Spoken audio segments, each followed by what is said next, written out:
بسم اللہ الرحمن الرحیم ناظرین محترم، آج ہم قرآن پاک میں بیان کیے گئے ایک ایسے عظیم واقعے کا ذکر کرنے جا رہے ہیں جو ہمیں صبر، حکمت اور اللہ کی پوشیدہ تدبیر پر یقین سکھاتا ہے۔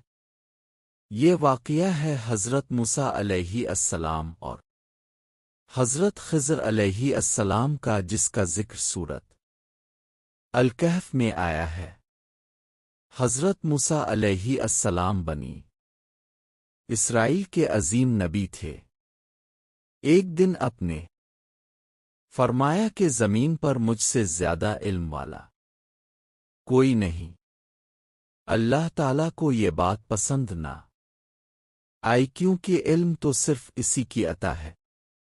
چنانچہ اللہ تعالیٰ نے حضرت موسیٰ علیہ السلام کو بتایا کہ ایک بندہ ہے جسے خاص علم عطا کیا گیا ہے، اور وہ دو دریاؤں کے سنگم پر ملے گا۔ حضرت موسیٰ علیہ السلام اپنے شاگرد حضرت یوشع بن نون کے ساتھ سفر پر روانہ ہوئے۔ جب وہ اس مقام پر پہنچے تو وہاں حضرت خضر علیہ السلام سے ملاقات ہوئی۔ حضرت موسیٰ علیہ السلام نے ان سے درخواست کی کہ وہ انہیں اس خاص علم میں سے کچھ سکھائیں۔ حضرت خضر علیہ السلام نے فرمایا، آپ میرے ساتھ صبر نہیں کر سکیں گے، مگر حضرت موسیٰ علیہ السلام نے وعدہ کیا کہ وہ صبر کریں گے اور سوال نہیں کریں گے۔ سفر کے دوران پہلا واقعہ یہ پیش آیا کہ وہ ایک کشتی میں سوار ہوئے۔ حضرت خضر علیہ السلام نے کشتی میں سوراخ کر دیا۔ حضرت موسیٰ علیہ السلام فوراً بول اٹھے، اب نے کشتی توڑ دی، یہ تو ظلم ہے۔ حضرت خضر علیہ السلام نے یاد دلایا کہ اپنے وعدہ کیا تھا سوال نہیں کریں گے۔ پھر وہ آگے بڑھے تو حضرت خضر علیہ السلام نے ایک لڑکے کو قتل کر دیا۔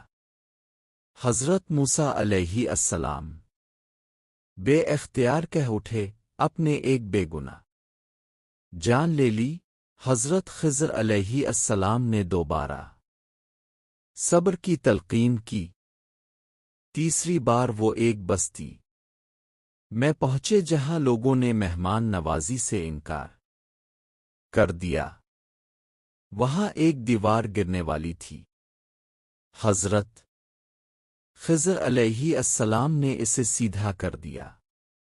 حضرت موسیٰ علیہ السلام نے کہا، کم از کم اس کام کی مزدوری تو لے لیتے۔ اب حضرت خضر علیہ السلام نے فرمایا کہ اب ہمارا ساتھ ختم ہوتا ہے، مگر میں تمہیں ان کاموں کی حقیقت بتا دیتا ہوں۔ انہوں نے بتایا کہ کشتی اس لیے توڑی تھی کہ آگے ایک ظالم بادشاہ صحیح سلامت کشتی چھین لیتا تھا۔ سوراخ کی وجہ سے وہ کشتی بچ گئی۔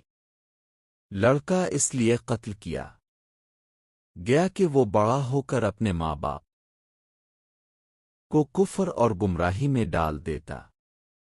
اللہ اس کی جگہ انہیں بہتر اولادہ عطا فرمائے گا۔